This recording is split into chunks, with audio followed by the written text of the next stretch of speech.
What if Leonardo da Vinci's greatest masterpieces were never truly painted?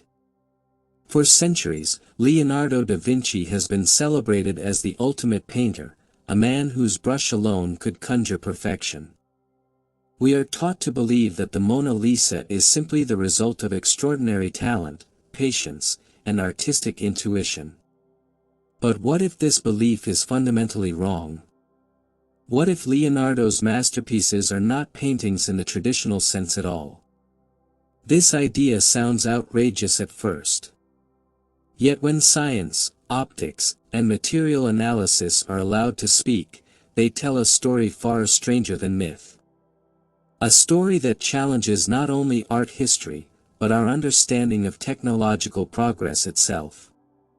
Let us begin with the most famous image ever created, the Mona Lisa. When scientists examined the surface of this painting at extreme magnification, they encountered something deeply unsettling. There are no brush strokes. None. Not even microscopic traces. No fingerprints. No tool marks. The surface is unnaturally smooth, as if the image emerged on the panel without being applied by hand. Modern painters, equipped with centuries of accumulated knowledge, advanced chemistry, and precision tools, openly admit something shocking: this effect cannot be replicated today. The method is not forgotten, it is unknown. And this is where the mystery truly begins. A modern artist notices something wrong with the past. The path toward this revelation did not begin in a laboratory or archive. It began in the studio of a contemporary painter, David Hockney.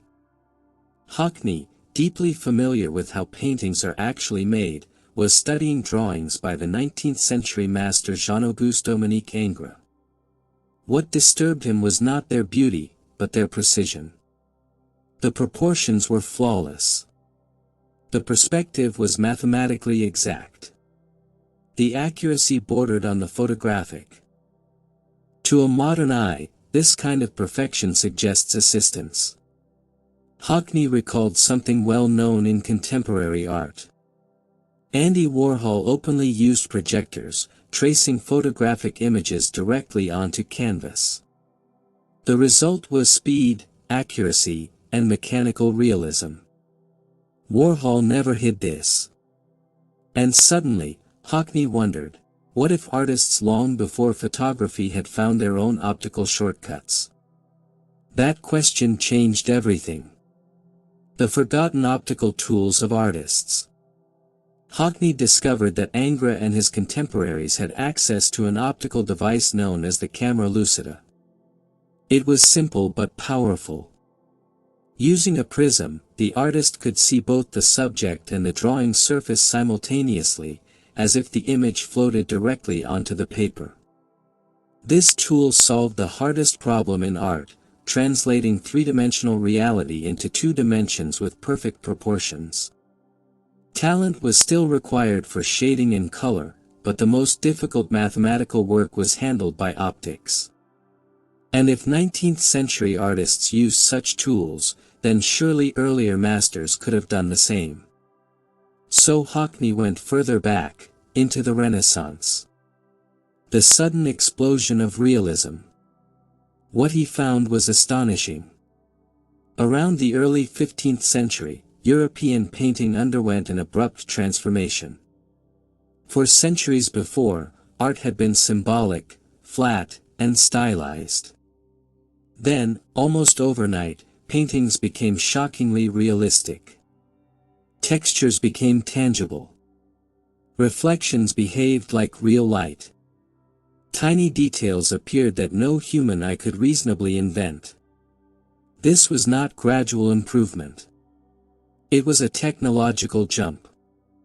Hockney suspected optics, specifically the camera obscura, a darkened room or box that projects an external scene through a lens. But suspicion alone was not enough. He needed proof. The chandelier that gave everything away. That proof appeared in one of the most famous paintings of the era, the Arnolfini portrait by Jan van Eyck, painted in 1434. Hockney ignored the figures and focused instead on a brass chandelier in the background. Its curved metal surface reflects light in an extraordinarily precise way. And here is the problem: highlights on curved metal shift instantly when the observer moves even slightly.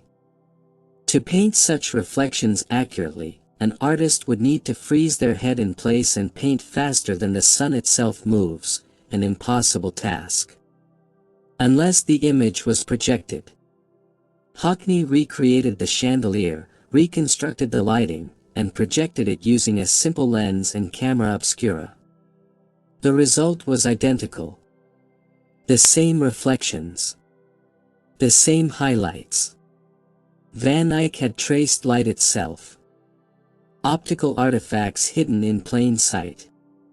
Once this door was opened, strange features in Renaissance art suddenly made sense. Many figures appeared left-handed. Mirrors and lenses flip images horizontally.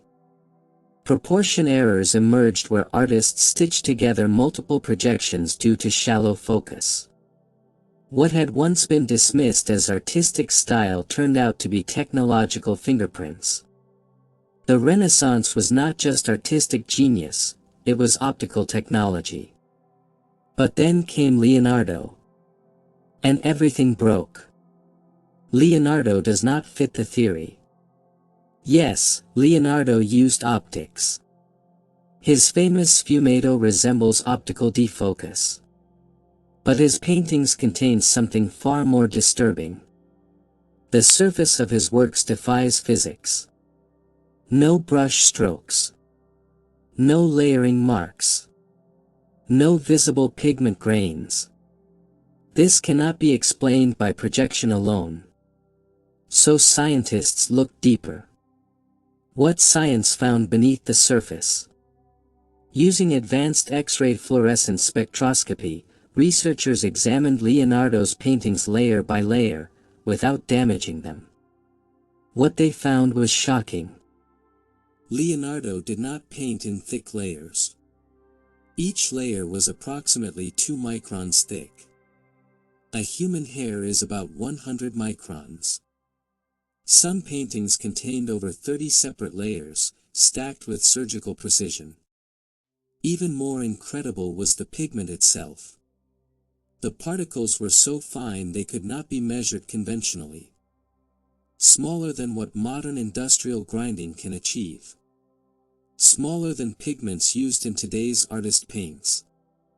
This level of fineness exists only in modern chemical processes, not stone mortars. Grinding cannot do this. Human vision cannot control this. Genius cannot overcome physical limits. So how was it done? The only technology that explains everything. Now consider these facts together. No brush strokes. Dozens of ultra-thin layers. Pigments finer than modern industrial powders. Proven use of optical projection. There is only one process where all of this naturally exists. Color photographic printing. In printing and photography, images are built layer by layer. Each layer is microscopic. No brush is involved. Colors emerge through chemical reactions, not mechanical application. What if Leonardo was not painting at all? What if he was using a protophotochemical process? Imagine this. A light-sensitive emulsion is applied to the surface. An image is projected using a camera obscura. Light alters the chemistry, creating tonal values. Layer by layer, color by color, the image forms itself. No brush strokes. No grinding. No fingerprints. Everything fits. A lost technology, not a lost technique. This would explain why Leonardo's method vanished completely. You cannot pass such knowledge through apprenticeship alone. It requires chemicals, optics, procedures, an entire technological ecosystem. When that system disappeared, so did the miracle. Painting reverted to what we now call classical. Leonardo's works are not just art. They are technological artifacts. Silent evidence of a branch of knowledge that rose, and vanished. The Mona Lisa's real secret. Perhaps the Mona Lisa is smiling not because of mystery, but because she knows something we forgot. Her gaze reaches across centuries, asking one silent question. Are you certain you remember your past correctly?